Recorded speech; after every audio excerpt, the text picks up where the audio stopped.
Hello बच्चों, welcome back to my channel. कैसे हैं आप सब लोग। आज की वीडियो में मैं आप लोग के लिए information system and e commerce या फिर ई बिजनेस के हैं उसमें आप लोग को जो सेकंड चैप्टर चल रहा था जिसमें हमने इनपुट और आउटपुट डिवाइस के बारे में पढ़ लिया था। अब हम पढ़ेंगे स्टोरेज डिवाइसेस के बारे में कि जो संग्रहण उपकरण होते हैं वो कौन से होते हैं। ये जो भी चीज़ें हम लोग जो भी डेटा इनपुट कर रहे हैं, प्रोसेस हो रहा है, आउटपुट मिल रहा है, तब उसको सेव करके रखना भी होता है। तो वहाँ पर हम प्राइमरी स्टोरेज और सेकेंडरी स्टोरेज दोनों की बात करेंगे कि क्या होती है प्राइमरी मेमोरी और कौन सी हो जाती है सेकेंडरी मेमोरी। वीडियो शुरू करते हैं, लेकिन शुरू करने से पहले हमें क्या करना है, वीडियो को लाइक करना है, चैनल को सब्सक्राइब करना है और फ्रेंड्स के साथ वीडियो को शेयर कर देना है। आइए शुरू करते हैं। तो अगर हम बात करते हैं स्टोरेज डिवाइसेस की, तो आपको मैंने जनरेशन ऑफ कंप्यूटर जहाँ पर पढ़ाया था तो बताया था कि कैसे कैसे एक एक जनरेशन में जो स्टोरेज डिवाइसेस थी वो भी क्या होती गई थी, विकसित होती गई थी, उनका भी विकास होता गया था। तो आज अगर हम बात करें कि सबसे पहले समझ लेते हैं कि मेमोरी क्या होती है। आज के टाइम में अगर बात करें हम, तो जैसे मैग्नेटिक डिस्क है, पेन ड्राइव है, सीडी है, ये सारी चीज़ें हमारे पास अवेलेबल हैं स्टोर करने के लिए। तो इनमें जो चीज़ें हम स्टोर कर रहे होते हैं वो किस पर डिपेंड होती है, वो हो जाती है जो संग्रह क्षमता होती है मेमोरी पावर पर डिपेंड करती है कि कितनी मेमोरी पावर है उसमें उस चीज़ को संग्रहित करने की।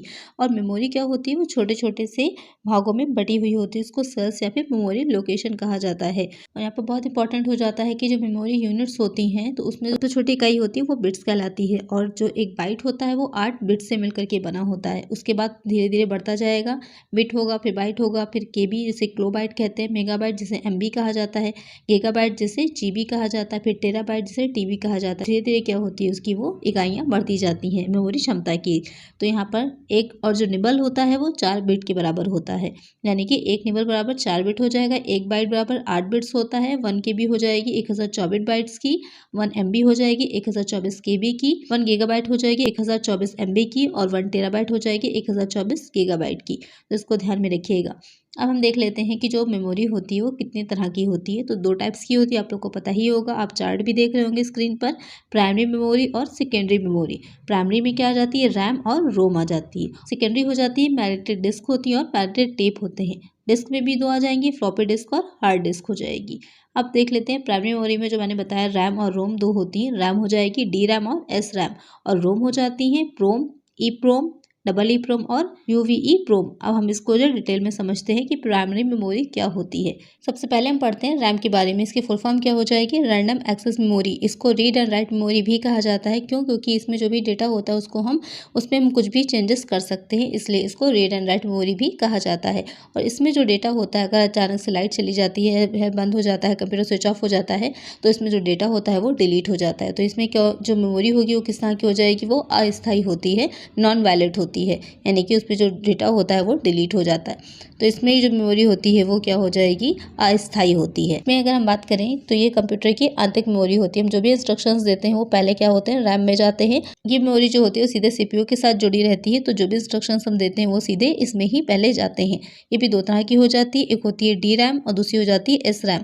डी रैम की फुल फॉर्म हो जाएगी डायनेमिक रैंडम एक्सेस मेमोरी। ये वाली जो मेमोरी होती है वो सस्ती और कम पावर वाली होती है। इसमें क्या रहता है, एक सेल, एक ट्रांजिस्टर और एक कैपेसिटर से बना होता है। और ट्रांजिस्टर क्या होता है, एक स्विचिंग उपकरण की तरह कार्य करता है, जिसमें ऑन और ऑफ 2 तरह की व्यवस्थाएं होती हैं। और इस रैम जो स्टैटिक रैंडम एक्सेस मेमोरी होती है वो क्या रहेगी, वो डी रैम की कंपैरिजन में तुलना में जटिल, महंगी और ज़्यादा पावर कंज्यूमिंग मेमोरी होती है। फिर आ जाती है रोम। रोम की फुल फॉर्म हो जाएगी रीड ओनली मेमोरी। इसमें क्या रहता है कि ये भी एक आंतरिक मेमोरी ही होती है, और ये काफ़ी इंपॉर्टेंट होती है क्योंकि इसमें जो भी डेटा हमारा होता है, जो कंप्यूटर का स्विच ऑफ हो जाता है तो वहाँ पर वो डेटा डिलीट नहीं होता है। एक क्वेश्चन अक्सर पूछा जाता है कि किस मेमोरी में जो है कंप्यूटर के अचानक से ऑफ हो जाने के बाद डेटा डिलीट नहीं होता, तो वो हो जाती है रोम। लेकिन इसमें जो भी डाटा होता है उसको एक्सेस तो हम कर सकते हैं, लेकिन उसे चेंज नहीं कर सकते हैं। और ये वाली मेमोरी क्या रहेगी, सीधे सीपीयू में के संपर्क में नहीं होती। रैम होती है वो सीधे सीपीयू के संपर्क में रहती है, लेकिन ये सीपीयू के संपर्क में नहीं रहती है। और इसमें क्या रहता है कि जो भी सॉफ्टवेयर यूज़ किया जा रहा है वो सॉफ्टवेयर इसी में ही क्या होते हैं, स्टोर होते हैं। रोम के जो टाइप्स होंगे उसमें आ जाता है प्रोम, प्रोग्रामेबल रीड ओनली मेमोरी हो जाती है।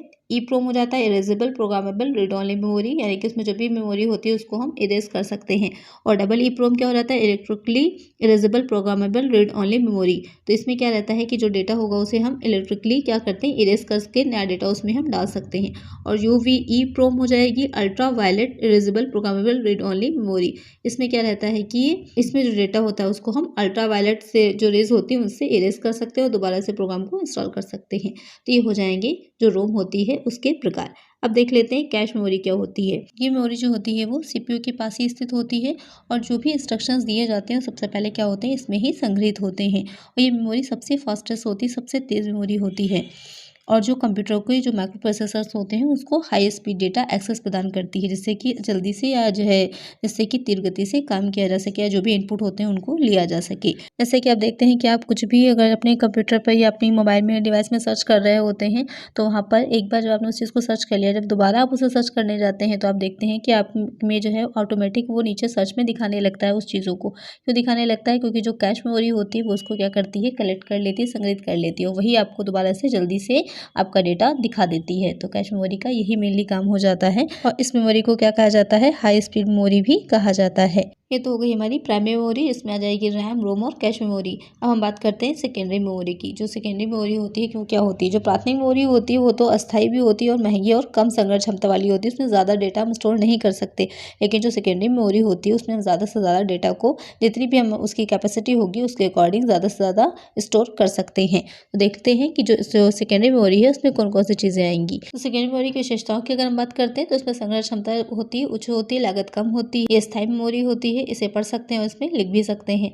तो यहाँ पर अगर हम बात करें इसकी जो है कौन कौन से इसमें आ जाएंगी तो आ जाता है मैग्नेटिक टेप है, मैग्नेटिक डिस्क है, सीडी है, डीवीडी है, पेन ड्राइव है, ये सब आ जाती हैं सेकेंडरी मेमोरी में। अब अगर इसे हम डिटेल में देखें तो सबसे पहला हो जाएगा मैग्नेटिक टेप ड्राइव। ये क्या हो जाता है, एक बड़ा क्रमिक एक्सेस संग्रह उपकरण होता है। जैसे कि आप जो इसमें फिगर लगा होगा देख रहे हैं, इसमें क्या रहेगा कि ये मैग्नेटिक ऑक्साइड कोटेड प्लास्टिक की कंटिन्यूस टेप की तरह होता है। आपने पहले के टाइम में टेप देखी होगी, जो पहले यूज होते थे रिकॉर्डर, तो उसमें टेप लगी होती थी, आपने वो देखी होंगी। तो उसमें क्या रहता है, ट्रैक्स और चैनल्स होते हैं और कई वर्टिकल कॉलम्स होते हैं जिन्हें फ्रेम्स कहा जाता है। इसमें हम रीड एंड राइट दोनों ही कर सकते हैं, यानी कि जो डेटा है उसको लिखा हुआ उसको हम एक बार जो डिलीट करके दोबारा से उस पर इस डेटा को इंस्टॉल भी कर सकते हैं। इसकी विशेषताएं क्या होंगी या इसके लाभ क्या हो जाते हैं कि इसे दोबारा प्रयोग किया जा सकता है, यानी कि इसमें लिखी सामग्री को डिलीट किया जा सकता है और नई विषय सामग्री को जोड़ा जा सकता है। इसकी जो स्टोरेज कैपेसिटी होती है वो भी काफ़ी अधिक होती है और इसमें मैग्नेटिक डिस्क की तुलना में प्रति कैरेक्टर संग्रह लागत भी कम आती है, यानी कि ये मेमोरी क्या हो जाएगी, सस्ती होती है। ये कॉम्पैक्ट, पोर्टेबल और आसानी से प्रयोग की जा सकती है और किसी भी लंबाई के रिकॉर्ड का संग्रह कर सकती है और नॉन वायलेंट होती है और विश्वसनीय होती है, यानी कि स्थायी प्रकृति की होती है और विश्वसनीय होती है। हानियाँ क्या होंगी कि इसका एक्सेस समय बहुत अधिक होता है, इसमें ज़्यादा टाइम लगता है और डेटा मैट्रिक स्पॉट के रूप में स्टोर होता है, जिससे केवल एक उपयुक्त उपकरण से ही पढ़ा जा सकता है, यानी कि उसे सीधे हम नहीं पढ़ सकते, उसके लिए हमें एक अलग डिवाइस की जरूरत होती है उसको पढ़ने के लिए, रीड करने के लिए। ये सब हो जाती है इसकी हानियाँ। फिर आ जाते हैं हार्ड डिस्क ड्राइव, जिसे हम शॉर्ट में HDD भी बोलते हैं। तो हार्ड डिस्क ड्राइव क्या हो जाएगी, ये एक सीधे एक्सेस संग्रहण मीडिया है। ये इसमें भी क्या रहता है कि ये डिजिटल जानकारी चुंबकीय रूप से इसमें हम लिख और पढ़ सकते हैं, यानी कि ये सेकेंडरी डेटा का काम करती है। इसमें जो भी हम डेटा रखते हैं वो लंबे टाइम तक हमारे पास सुरक्षित रहेगा।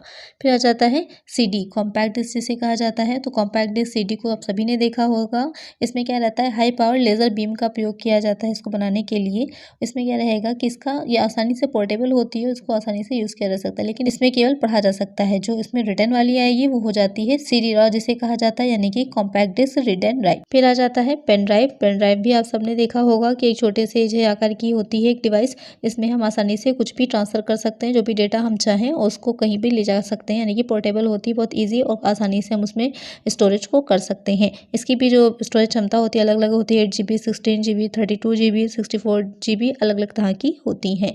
तो ये हो जाएगा आपका पेन ड्राइव। तो ये हो जाती हैं सारी सेकेंडरी डिवाइसेस की। कौन कौन से सेकेंडरी डिवाइसेस हैं हमारी, HDD हो गई, फ्लॉपी डिस्क हो गई, हार्ड डिस्क हो गई, मैग्नेटिक डिस्क हो गई, पेन ड्राइव हो गई, CD हो गई, ये सारी डिवाइसेस हो जाती हैं हमारी सेकेंडरी स्टोरेज डिवाइसेस। तो इस वीडियो में आपने पढ़ा कि प्राइमरी और सेकेंडरी स्टोरेज डिवाइसेस क्या होती हैं। मेमोरी के बारे में हमने पढ़ा कि रैम रोम क्या होती है, अक्सर क्वेश्चन शॉर्ट में भी पूछ सकता है, लॉन्ग में भी पूछ सकता है और पूरा भी कंप्लीट क्वेश्चन पूछ सकता है कि संग्रहण इकाइयाँ कौन कौन सी होती है, प्राथमिक और द्वितीयक मेमोरी के बारे में डिटेल में बताइए। ये क्वेश्चन बहुत पूछा जाता है एग्जाम में, काफी मोस्ट इंपॉर्टेंट क्वेश्चन है, तो आंसर में आपको इसी तरह लिखना है दोनों के बारे में।